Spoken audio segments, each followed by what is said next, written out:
Hello guys, मैं राजेश भंडारी आप सबका स्वागत करता हूं मेरे चैनल इलेक्ट्रिकल अड्डा में। आज मैं आपके लिए एक नया टॉपिक लेके आऊं। ठीक है, ये टॉपिक मैं आज स्टार्ट कर रहा हूं वाइंडिंग। ठीक है, जो वाइंडिंग चैप्टर है वो स्टार्ट कर रहा हूं। ठीक है, सबसे पहले हम देखते हैं वाइंडिंग कितने टाइप की होती है। ठीक है, तो वाइंडिंग आपकी एक तो क्लोज वाइंडिंग होती है। ठीक है, और एक होती है ओपन वाइंडिंग,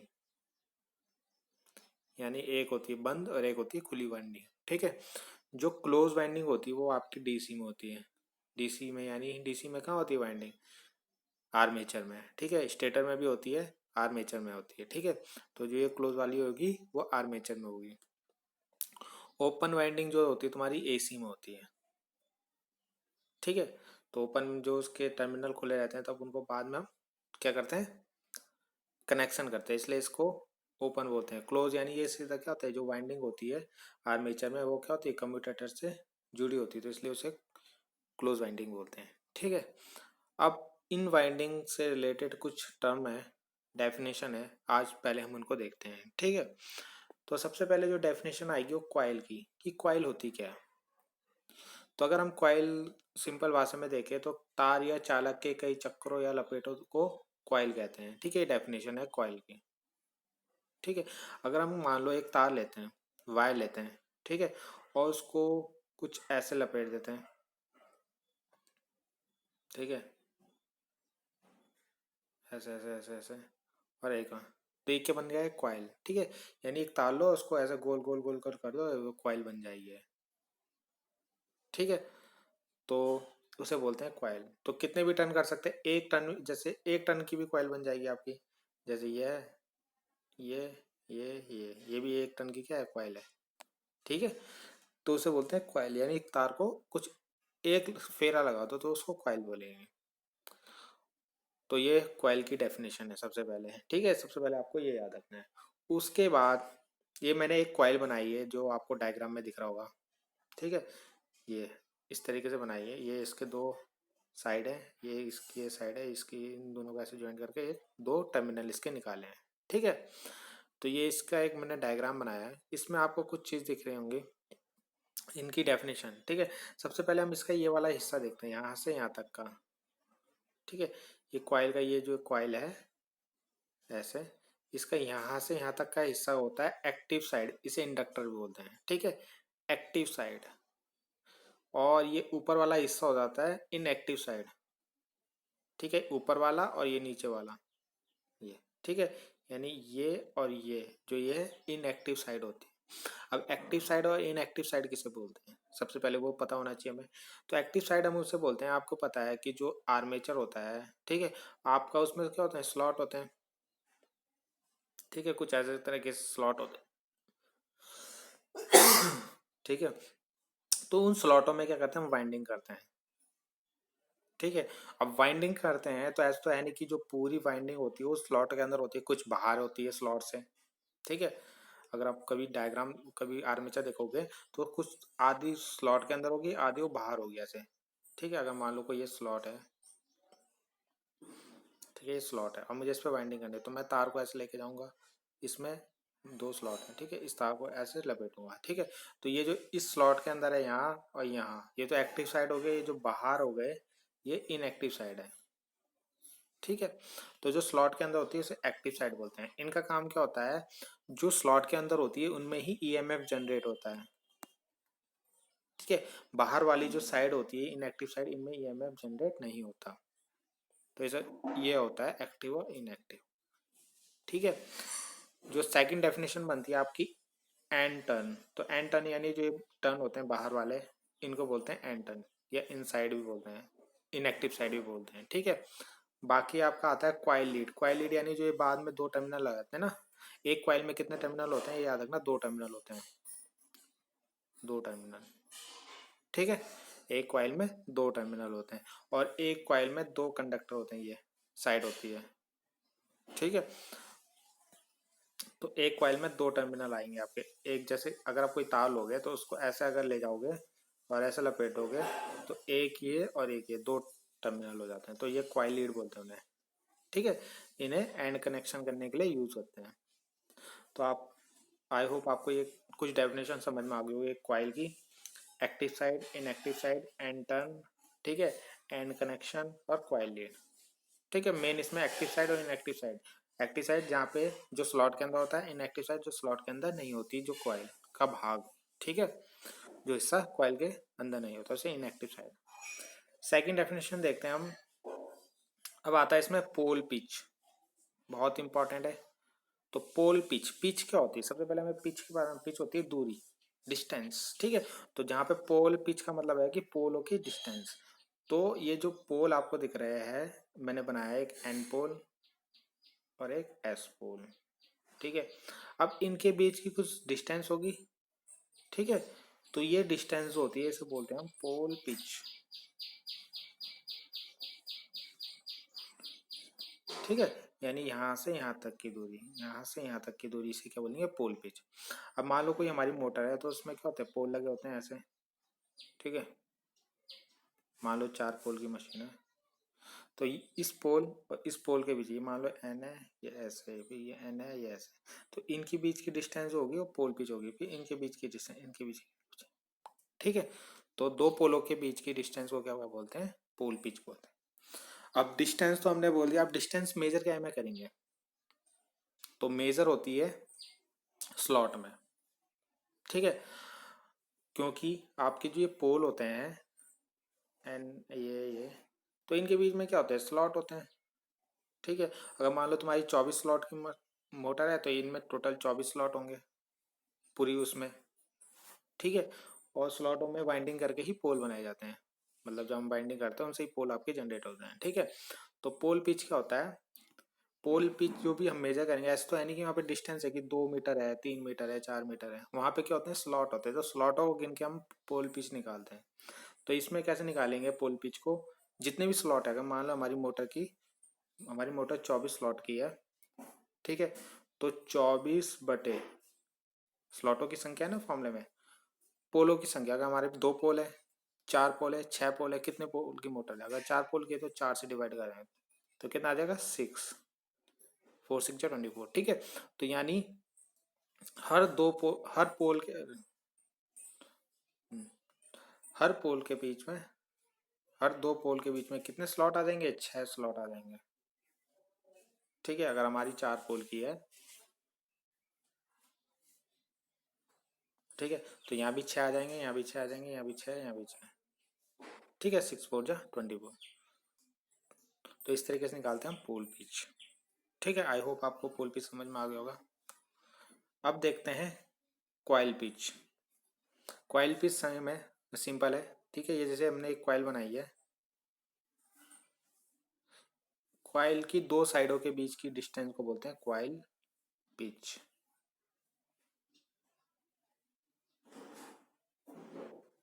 ठीक है।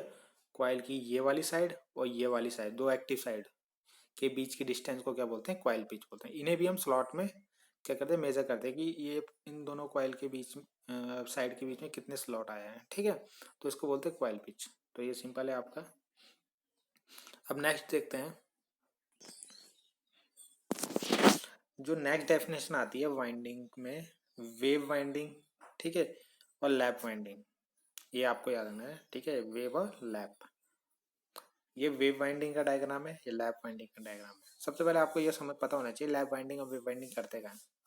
तो आपको पता है जो लैप वाइंडिंग होती है, ये लैप वाइंडिंग है, ये हाई करंट,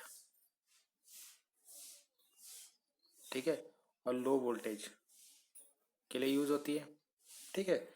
और ये इसका उल्टा हो जाएगा, लो करंट और हाई वोल्टेज, ठीक है। इसको नोट कर लेना आप। और वेव वाइंडिंग में पैरेलल पाथों की संख्या 2 ही होती है, ठीक है। और लैप वाइंडिंग में पैरेलल पाथ जो होते हैं पोल के पास, जितने पोल होंगे उतने ही उसमें पैरेलल पास होंगे, ठीक है। यानी जहाँ से करंट आती है, आप पास यानी जिसमें करंट फ्लो होती है, ठीक है।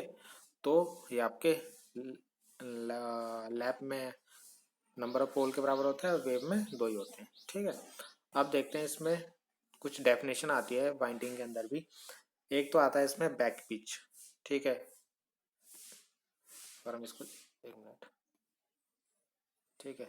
एक होता है इसमें बैक पिच, एक होता है फ्रंट पिच, एक होता है रिजल्टेंट पिच, एक होता है कम्यूटेटर पिच। तो ये हमें इन डायग्राम में देखना है। तो सबसे पहले हम वेव बाइंडिंग का डायग्राम देखते हैं। ये वेव बाइंडिंग का डायग्राम है आपका, ठीक है, ये वाला। तो वेव बाइंडिंग क्यों बोलते हैं, ये एक वेव की फॉर्म में होता है, ठीक है। यानी ये सीधा आगे की तरफ चलेगा, जैसे ऐसा होता है ना वेव। तो इस तरीके की डायग्राम बनता है, इसलिए इसे वेव बाइंडिंग बोलते हैं, ठीक है। तो इसमें आपको सबसे पहले देखना है बैक पिच। तो बैक पिच बोलते हैं अगर हमारे पास एक कॉइल है, ये कॉइल है हमारी, अभी मैंने पहले भी कॉइल आपको बताया था कैसे बनाते हैं, ठीक है। ये कॉइल है, ठीक है। ये जाके यहाँ, ये हमने यहाँ पे ये क्या बनाया है, ये कम्यूटेटर है आपका, ठीक है। कम्यूटेटर आपका गोल होता है ना, सेगमेंट होते हैं उसमें अलग अलग, ठीक है। तो ये आपका, ठीक है। तो ये कॉइल है, इस कम्यूटेटर से स्टार्ट हो रही है, इस कम्यूटेटर तक जा रही है, ठीक है। तो यहाँ पे दिख रहा है वाई बी को, मैं, ये वाई बी क्या है, बैक पिच है, ठीक है। वाई एफ है फ्रंट पिच, और वाई आर है रिजल्टेंट पिच, ठीक है। तो आपको दिख रहा होगा ये जो वाई बी है, वो एक ही कॉइल के अंदर के बीच की डिस्टेंस, यानी उसकी पहली साइड और दूसरी साइड के बीच की डिस्टेंस को बैक पिच बोलते हैं आप, ठीक है। दूसरी चीज, फ्रंट पिच क्या बोलते हैं, इस कॉइल, ये जो कॉइल है पहली कॉइल, ठीक है, इसकी सेकंड साइड और ये जो दूसरी कॉइल स्टार्ट हो रही है यहाँ से, इसकी पहली साइड के बीच की डिस्टेंस, ठीक है। तो आपको दिख रहा होगा ये इन दोनों के बीच की डिस्टेंस को क्या बोलते हैं, फ्रंट पिच बोलते हैं, ठीक है। बैक पिच और फ्रंट पिच समझ लेना ढंग से, ठीक है। ये फर्स्ट कॉइल है, सेकंड कॉइल है, ठीक है। तो फर्स्ट कॉइल की पहली और दूसरी कॉइल, दूसरी साइड के बीच के डिस्टेंस को बैक पिच, और फ्रंट पिच पहली साइड की सेकंड कॉइल और दूसरी कॉइल की फर्स्ट कॉइल के बीच की डिस्टेंस को फ्रंट पिच बोलते हैं, ठीक है। तो ये होता है आपका फ्रंट पिच और बैक पिच की डेफिनेशन होगी। रिजल्टेंट पिच क्या होगा, रिजल्टेंट पिच हो जाएगा इसमें, ये फॉर्मूला देखो यहाँ पे, Y R equal to back pitch plus front pitch. यानी रिजल्टेंट पिच कैसे निकालते हैं हम, पहली कॉइल की पहली साइड दूसरी कॉइल की पहली साइड के बीच की डिस्टेंस को क्या बोलते हैं, रिजल्टेंट पिच बोलते हैं। तो ये कैसे निकल जाएगा, आपको अगर यहाँ से यहाँ तक नापना है तो ये प्लस ये हो जाएगा ना। अगर ये टोटल नापना है तो ये कैसे नापोगे, ये प्लस ये, तो इक्वल हो जाएगा ना, दोनों को प्लस करना पड़ेगा, Y B plus Y R. तो ये हो गया आपका रिजल्टेंट पिच, ठीक है। कम्यूटेटर पिच क्या होता है, कम्यूटेटर पिच होता है कि कॉइल कहाँ से स्टार्ट हो रही है, पहली कॉइल, और उसका पहली कॉइल का पहला टर्मिनल, पहली कॉइल का जो ये वाला टर्मिनल, इनके बीच की डिस्टेंस। तो ये हो गया आपका कम्यूटेटर पिच, ठीक है। तो ये वेव वाइंडिंग के लिए है आप, तो आपको ये समझ में आ गया होगा back pitch, front pitch, resultant pitch और कम्यूटेटर पिच। अब मैं आपको ये बताता हूँ कि बैक पिच होता कहाँ पे और फ्रंट पिच कहाँ पे होता है, ठीक है। तो मैं इसको एक डायग्राम के थ्रू दिखाता हूँ। तो जैसा आपको स्क्रीन में दिख रहा होगा, एक मैंने आर्मेचर का डायग्राम बनाया है, ठीक है। ये जो मोटर के अंदर आर्मेचर होता है, तो ये आपका यहाँ पे ये है कम्यूटेटर, ठीक है। तो ये आपको सेगमेंट दिख रहे होंगे, जो मैंने अभी डब्बे डब्बे बना रखे थे डायग्राम में, ठीक है। ये होते हैं सेगमेंट, और इनके बीच में भरा होता है माइका। अगर हम इसको जूम करके देखें तो ये जो ये बीच में होता है ना, ये इंसुलेटेड होता है, मतलब आपस में शॉर्ट सर्किट नहीं हो सकते, इनके बीच में इंसुलेटर पदार्थ भरा होता है माइका, ठीक है। तो यहाँ पे बैक पिच और फ्रंट पिच क्या होता है, तो फ्रंट पिच तो आपका ये वाला हिस्सा हो गया, ये वाला जो कम्यूटेटर के साइड आ रहा है, ठीक है। और बैक पिच होता है ये वाला साइड, ठीक है। तो इस तरीके से भी इसको हम समझ सकते हैं, यानी जो कम्यूटेटर की साइड आ रहा है उसे फ्रंट पिच, और जो कम्यूटेटर से दूसरी तरफ जा रहा हो बैक पिच, ठीक है। ये जो मैं अभी एक्टिव साइड बता रहा था ना, तो इसके अंदर जो वाइंडिंग होती है उसे एक्टिव साइड बोलते हैं, ठीक है, जो स्लॉट होता है पूरा। और जो बाहर की साइड है ये इनएक्टिव साइड है, ठीक है। तो आगे वेव वाइंडिंग में हमने पढ़ लिया था, ठीक है। अब देखते हैं लैप वाइंडिंग के लिए। लैप वाइंडिंग के लिए हम फ्रंट पिच और बैक पिच कैसे निकालते हैं, ठीक है। तो वही होगा, पहली कॉइल का पहली साइड, ठीक है। अगर हमें फ्रंट पिच निकालना, पहले हम देखते हैं बैक पिच, ठीक है, वाई बी। तो पहली कॉइल की पहली साइड और पहली कॉइल की जो दूसरी साइड है उसके बीच की डिस्टेंस को बैक पिच। तो ये पहली कॉइल है आपकी, ये वाली। तो इसकी पहली साइड ये हो गई और इसकी दूसरी साइड कौन सी है, तो इनके बीच की डिस्टेंस को क्या बोलेंगे, बैक पिच। ठीक है। फ्रंट पिच क्या था, फ्रंट पिच था आपका पहली कॉइल की सेकंड कॉइल सेकंड साइड और दूसरी कॉइल की जो पहली साइड उनके बीच की दूरी को क्या बोलते हैं, फ्रंट पिच। तो ये पहली कॉइल है, ये दूसरी कॉइल है। तो पहली कॉइल का ये जो सेकंड है और दूसरी कॉइल का है पहला, तो इनके बीच की डिस्टेंस को क्या बोलेंगे, फ्रंट पिच। और बैक पिच, रिजल्टेंट पिच, पहली कॉइल का पहला साइड और दूसरी कॉइल की पहली साइड के बीच की, तो ये हो गई ये। ठीक है। तो ये कैसे निकलेगा, वाई आर इक्वल टू, ये पूरा वाई बी है तो वाई बी और ये वाई एफ तो माइनस वाई एफ। ठीक है। माइनस क्यों हुआ, क्योंकि पूरे में से इतना काटना था तो अभी तो ये बचेगा। ठीक है। तो Y B minus Y F, तो ये आपका रिजल्टेंट पिच का फॉर्मूला आ गया इसमें। ठीक है। इसके लिए लैप वाइंडिंग। तो अब हम नेक्स्ट इसकी डेफिनेशन देखते हैं। जो नेक्स्ट डेफिनेशन आती है आपकी, ये आती है इसमें एक सिंगल लेयर की। ठीक है। सिंगल लेयर क्या होता है, तो सिंगल लेयर जैसे नाम से पता चल रहा है सिंगल, तो जो स्लॉट होते हैं, स्लॉट में जब हम वाइंडिंग करते हैं, ठीक है, तो अगर हमने इस वाइंडिंग में केवल एक कंडक्टर ऐसे गुजार रखा है, ठीक है, तो ये हो गई सिंगल लेयर। ठीक है। और अगर हम इनमें दो कंडक्टर डालेंगे, एक नीचे और एक उसके ऊपर, जैसे स्लॉट है, ठीक है, ये स्लॉट है, ठीक है, तो एक वाइंडिंग हमने से डाली फिर उसके ऊपर करनी पड़ेगी दूसरी, तो ये हो जाएगी डबल लेयर, यानी एक वाइंडिंग के ऊपर दूसरी, एक कॉइल के ऊपर दूसरी कॉइल अगर हमने डाल दी, ठीक है, तो उसे बोलते हैं डबल लेयर वाइंडिंग।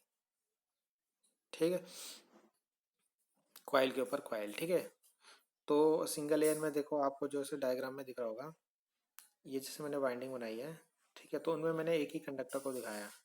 ठीक है। ये ये तो ये एक ही कंडक्टर है, तो इसको बोलते हैं सिंगल लेयर। ठीक है। तो सिंगल लेयर में मान लो हमारा क्या होता है, जैसे स्लॉट होते हैं, तो एक कॉइल कितनी स्लॉट लेगी, मान लो हमारे पास एक कॉइल है, ठीक है, तो अगर मुझे इसको डालना पड़ेगी तो एक कॉइल हमेशा कितने, दो स्लॉट लेगी। कितने, दो स्लॉट।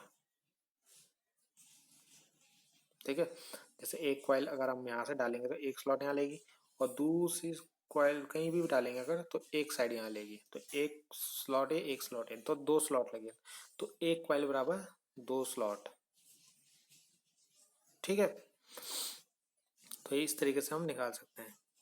तो एक कॉइल कितने स्लॉट लेगी, दो स्लॉट लेगी आपको। ठीक है।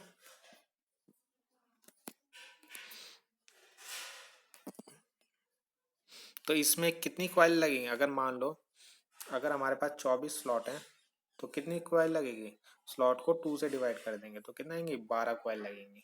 ठीक है, इसलिए स्लॉट अपॉन 2 लिखा हुआ है। अगर हमें स्लॉट से कॉइल हो, अगर कोई बोलता है हमारा कि मेरे पास 24 स्लॉट की मशीन है, ठीक है, तो इसमें कितनी कॉइल लगेंगे, तो 24/2 तो कितना आ जाएगा, 12। ठीक है। और अगर कोई बोलेगा मेरे पास 12 कॉइल हैं, ठीक है, और मुझे सिंगल लेयर वाइंडिंग बनानी है, तो कितने स्लॉट चाहिए होंगे, तो 24, तो दुगना हो जाएगा। ठीक है। तो इसको आप यहाँ पे समझ सकते हो। नेक्स्ट देखते हैं double layer winding. Double layer में जैसे देखो सिंगल लेयर में एक एक वाइंडिंग थी, इसमें दो दो वाइंडिंग है। ठीक है। एक ऊपर एक नीचे, एक ऊपर एक नीचे, एक ऊपर एक, हर स्लॉट में क्या होंगे, दो दो क्वाइल होंगी आपकी। ठीक है। तो उसे बोलेंगे डबल लेयर वाइंडिंग। तो उसमें जो होती है क्वाइलों की संख्या बराबर स्लॉटों की संख्या। ठीक है।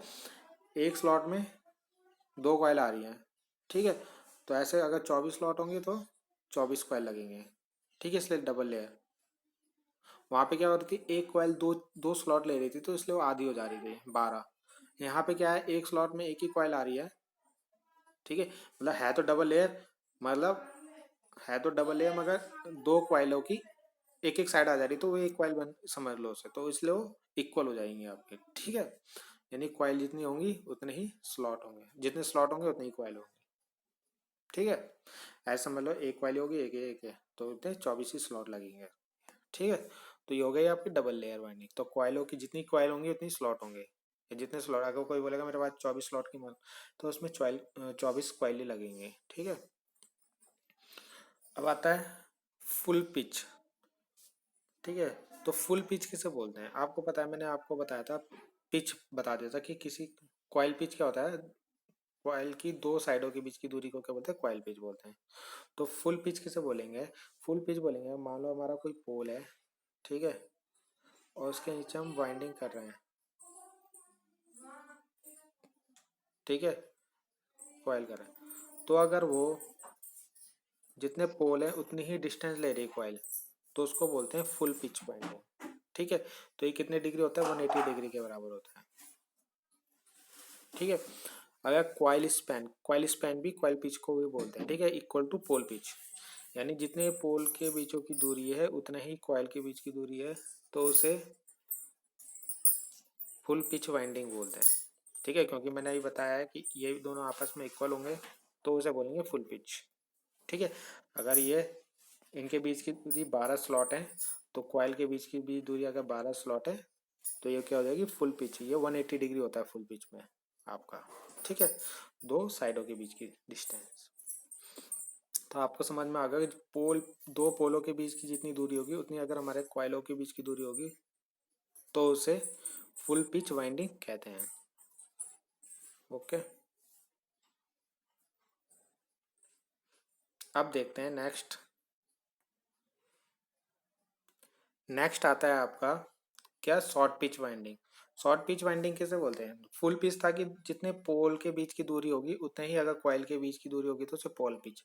शॉर्ट पिच यानी कम, तो इसमें पोल पिच के, अगर कॉइल के बीच की दूरी जो है, ये जो कॉइल बनाई है मैंने, इनके बीच की दूरी जो है पोल पिच से कम है, तो इसे शॉर्ट पिच बोल देंगे, ठीक है। तो यहाँ अगर ये इतना बड़ा है और ये मैंने एक कॉइल बनाई है, ठीक है, इनके बीच की दूरी देखो, ये डिस्टेंस और ये डिस्टेंस क्या है? कम है। कितने डिग्री कम है? अल्फा, अल्फा डिग्री कम है। तो उसको पूरे का कितना था? 180, तो 180 माइनस अल्फा, जितने डिग्री कम होगा, ठीक है, उतना 180 में से माइनस कर देंगे, तो ये हो जाता है शॉर्ट पिच, ठीक है। पोल पिच से कम, यानी दो पोलों के बीच की दूरी जितनी है उससे थोड़ा कम बाइंडिंग करते हैं, ठीक है। कॉइल जो होती है डिस्टेंस वो उतनी कम होती है, तो उसे बोलते हैं शॉर्ट पिच वाइंडिंग, ठीक है। तो शॉर्ट पिच वाइंडिंग हम ज़्यादा करते हैं, ठीक है। इसके कुछ फ़ायदे हैं, क्या है? लेस हार्मोनिक, यानी हार्मोनिक्स जो होते हैं कम जनरेट होते हैं, ठीक है। जो ईएमएफ जनरेट होती है इन कॉइलों में वो प्योर साइनसोइडल होती है, ठीक है। कॉपर की बचत होती है क्योंकि कम कॉपर लगेगा इसमें, ठीक है। तो इसलिए शॉर्ट पिच वाइंडिंग आप करते हैं, ठीक है। अगला आता है पिच फैक्टर। पिच फैक्टर हम निकालते हैं। पिच फैक्टर का फॉर्मूला होता है कॉइल पिच बटे पोल पिच, यानी कॉइल के बीच की दूरी बटे पोल के बीच की दूरी, ठीक है। तो इसे बोलते हैं पिच फैक्टर, ठीक है, इन दोनों का रेशियो। अगर आपका कॉइल पिच और पोल पिच इक्वल आता है तो कैसी वाइंडिंग होगी? Full pitch. अभी मैंने बताया था कॉइल पिच और पोल पिच, अगर हम, अगर मैंने बताया था कि अगर 12 स्लॉट की कॉइल पिच है और पोल पिच भी 12 है, तो दोनों को डिवाइड करोगे तो 1 आएगा, तो कितना आएगा? 1। शॉर्ट पिच में क्या आ जाएगा आपका? अगर कॉइल पिच क्या है? कम है और पोल पिच ज़्यादा है, जैसे पोलों के बीच की दूरी ज़्यादा थी और कॉइल के बीच की डिस्टेंस कम थी, तो क्या हो जाएगा? 1 से कम आएगी वैल्यू। अगर मान लो कॉइल पिच आपकी कितनी है? 10 है, ठीक है, और पोल पिच 12 है, तो डिवाइड करोगे तो 1 से कम आएगी वैल्यू, 0 पॉइंट कुछ आएगी, तो ये क्या आ जाएगा? Short pitch. और एक होती है फुल पिच नहीं, ये होती है आपकी लॉन्ग पिच, ठीक है। ये फुल पिच नहीं, लॉन्ग पिच। लॉन्ग पिच में क्या होगा? एक से ज़्यादा, आपकी कॉइल पिच ज़्यादा हो जाएगी और पोल पिच कम हो जाएगी, ठीक है। तो इसको कैसे निकालते हैं? कॉइल पिच अगर हमारी 12 है तो पोल पिच अगर 14 हो गए, ठीक है, नहीं, कॉइल पिच ज़्यादा हो जाएगी 14 और पोल पिच 12, तो इसको डिवाइड करोगे तो एक से ज़्यादा डिवाइड वैल्यू आएगी, तो इसे बोलते हैं लॉन्ग पिच, ठीक है। इसे लॉन्ग पिच लिख देना, लॉन्ग पिच वाइंडिंग, ठीक है। तो आई होप आपको इतनी इसकी डेफिनेशन समझ में आ गई होगी, ठीक है। जो नेक्स्ट वीडियो बनाऊंगा उसमें थोड़ी जो कुछ डेफिनेशन रहेगी, जैसे प्रोग्रेसिव, रिट्रोग्रेसिव, ठीक है, वाइंडिंग, तो उनके बारे में बताऊंगा, ठीक है। पोल कनेक्शन क्या होते हैं। तो आज के लिए इतना ही था। थैंक्स।